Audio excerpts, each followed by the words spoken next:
There are spots and pockets where the elk don't see hunters, and that's where these bulls will pull in from. The real monsters that you haven't seen. You just don't know. It can be a pleasant surprise. When he turns his head and get you on him, what? Did I shoot that off? He's dead right below us. He's a nice bull, dark horn, ivory tipped.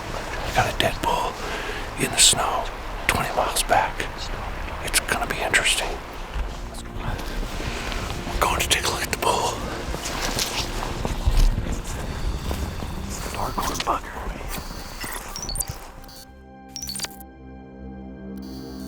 It's not for the faint of heart. It is not 70-degree days, t-shirt weather.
Welcome to this special episode. This is double hunt episode, late season bulls, big bulls. I love hunting this time of year.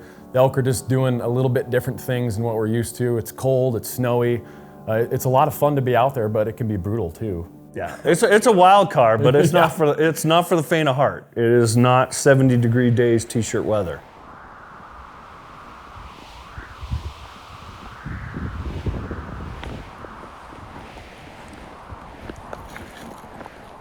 Things appear to be a little wintry up here. It's amazing the things we do for a stinky old bull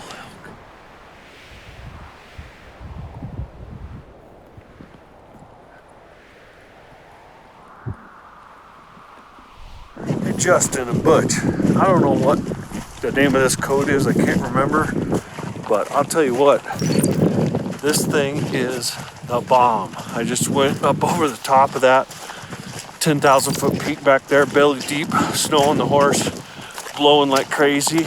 And this coat kept the wind out, kept the cold out. And it's pretty lightweight. It is awesome.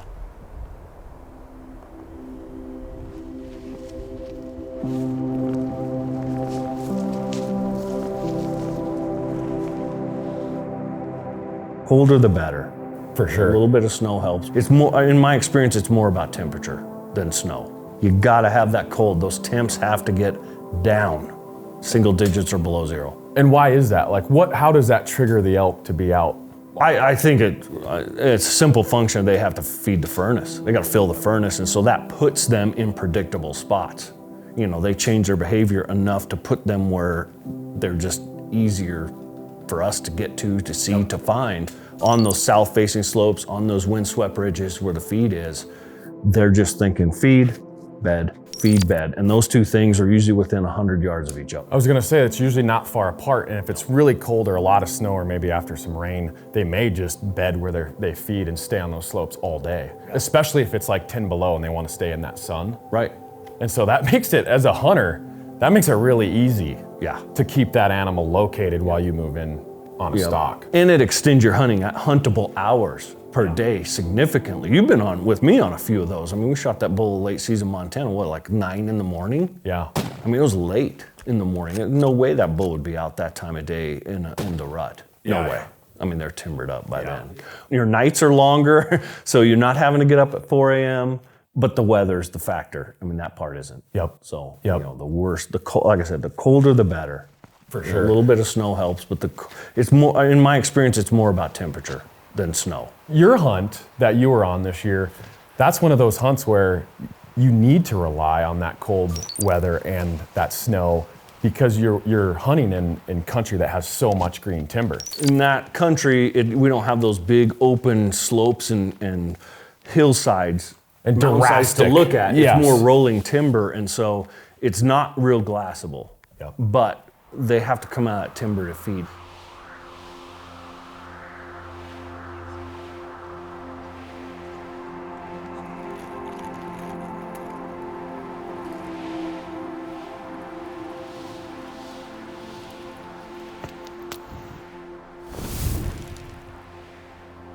Also, we're hunting at the end of October when they're migrating.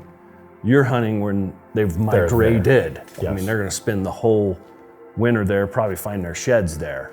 You know, ours are transitioning through, but for the most part, it's a microcosm of what you're seeing. They stay in one spot for 3 or 4 days and then move on. They don't just push through. They kind of just stage their way through the country headed to their winter range. People tend to underestimate how much snow a bull elk can handle. It's bother 'em. incredible. We saw bulls that we couldn't even get to with horses up high. I mean, over their bellies, just cruising along. And I've said this to guys before: late season hunts. If you're seeing cows and small bulls, you're hunting too low. Yep. The big bulls are way above those. I really believe those big bulls, they love those windswept slopes up high. They feel like they're above things, away from the predators, which are down in the valley.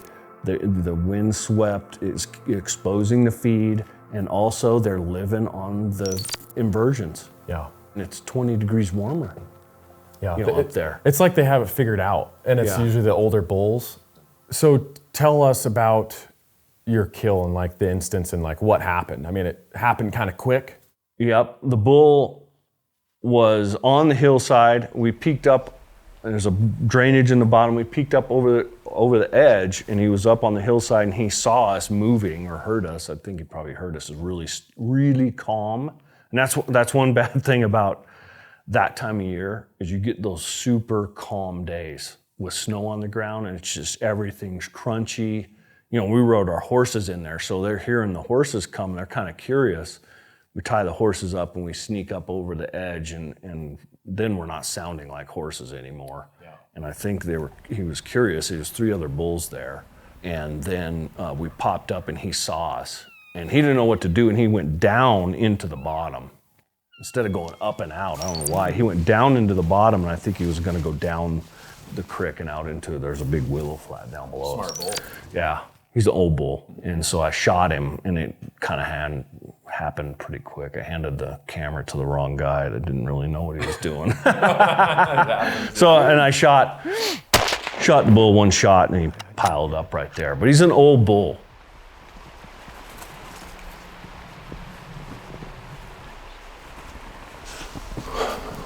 Well, that was a little fast pace. That bull came down into the bottom, and Jeremy decided to pass on him because he knows there's huge bulls in here. But he was good enough for me, so I hustled down, got my gun on him. Ryan couldn't quite get it on film, but he's dead right below us. He's a nice bull, dark horn, ivory tipped. Jeremy might regret that, but I don't know. He'll probably kill a bigger one tomorrow, but it was a lot of fun. We got a dead bull in the snow, 20 miles back. It's gonna be interesting. Let's go take a look at it. We're going to take a look at the bull. Darkhorn bugger. The shooter's roosting right there on that point. He doesn't get any better. You know, I think he's an old bull. There's a heavy bull. Definitely an older bull. Good time length though. Yeah, all the way around. I like that. Love that mass. Yeah, look at how heavy he is here. Pretty full. Thank you, Ryan. That was awesome.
headed to the meat pole.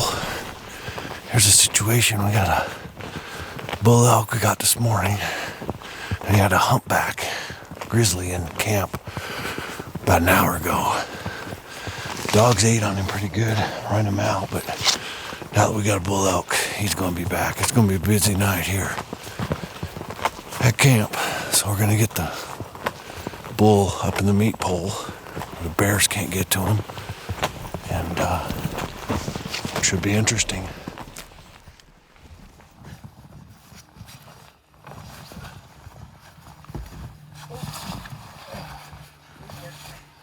The late season elk hunting is a lot of fun, and it's where it's at if you want to kill a really big bull. Definitely, I think. Definitely, and that's why I enjoy them.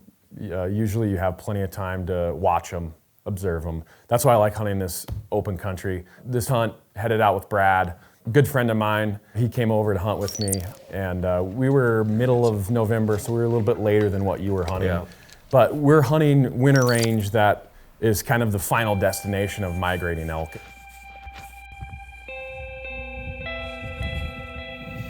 Well, we got a quick look at this bull this morning. He's a nice frame bull, nice looking bull, but he doesn't have thirds. So, not the bull we're after. We're gonna keep looking. Nice little climb this morning. Yeah. Warmed us up. Warmed us up. Exactly. Just feeding now. Yeah, it's above him and to the right. It's coming down to him. We got a bull spotted up here. We're just getting a closer look. We're just packing in camp, and it's not very far in. So I think he's a potential bull that we go after. We're just getting a closer look. So, what do you think, Bradley? Is he good? Does he look good? I'm excited to see that good of a bull this early in the game. Why I like hunting some of this country is bulls show up that don't get seen or hunted during archery season or general rifle season. It's just like they have a sixth sense. Yeah. These bulls that they know where to stay, and they stay away from hunters during those general seasons, but come late season, their guard is let down, they're on the winter range, and bulls show up that guys haven't seen. So I think that's a lure to me to late season elk hunting, is you just never know what's gonna show up. Really long fronts. Good beams, yeah. Oh yeah, and he's wide. He's just a little weak on the back end.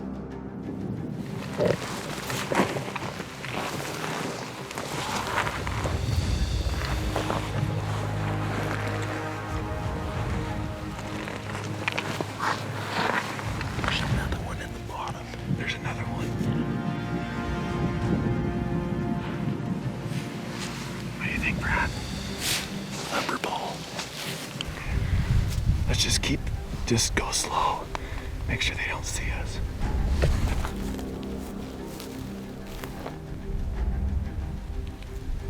And contrary to what some people may think or believe, there is country, especially when you talk about Wyoming, Montana, even Idaho, that is so vast, so deep, so far. Then you add the grizzly bear factor into it. The elk do not get hunted. Yeah. There are spots and pockets where the elk don't see hunters for that reason, or a season structure, whatever the case may be.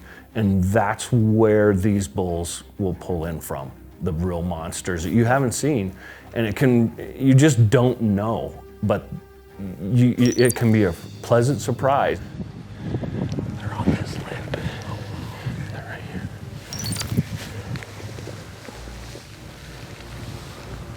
Just below it. You see their whole body. Can't see their legs. Oh, just their bodies. I see their bodies. It was the first day of the hunt. We spent all day up there, located this bull, and we kind of, once you locate a big bull, you kind of just sit back and enjoy the show and let them move into a killable spot. And that's what we did on this hunt. And that's what was fun. I mean, other than it was so dang cold up there. But this bull with a few other bulls comes out of the timber, and he fed down below us, and he actually came in a less than ideal spot where he was coming below us, and he was becoming out of sight from the roll of the hill, so we had to slide down to them. And so where you would hope that, you know, a bull comes out, cross canyon, crack pop, you're done, it doesn't always work out like that. And in this case, this bull came right below us and we wiggled right down to him and ended up shooting him at 100 yards.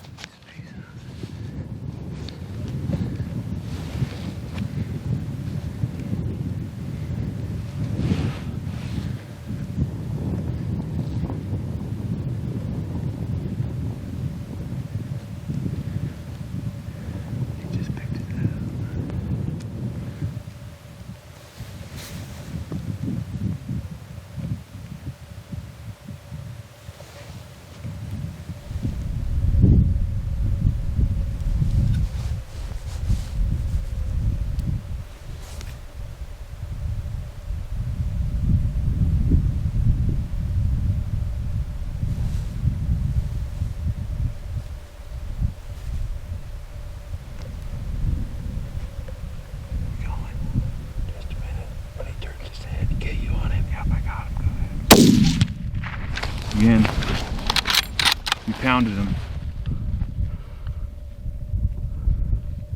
Wait.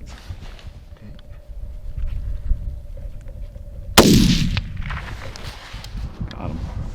Congratulations. Thanks, buddy. Good job. Sliding. We had to get that done. I was shaking too bad. I know, I'm getting cold too. 125 yards. We didn't mean to get this close, but it just how it panned out. This happened. Yeah, that was awesome. I'm like, I'm cold and excited. How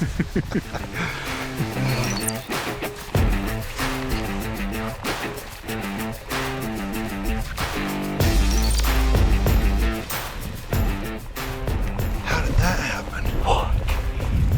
No way, dude. Are you kidding? Did I shoot that off? It broke on the roll, dude. Oh, it did. Oh my gosh. Thank goodness we found it. Yeah.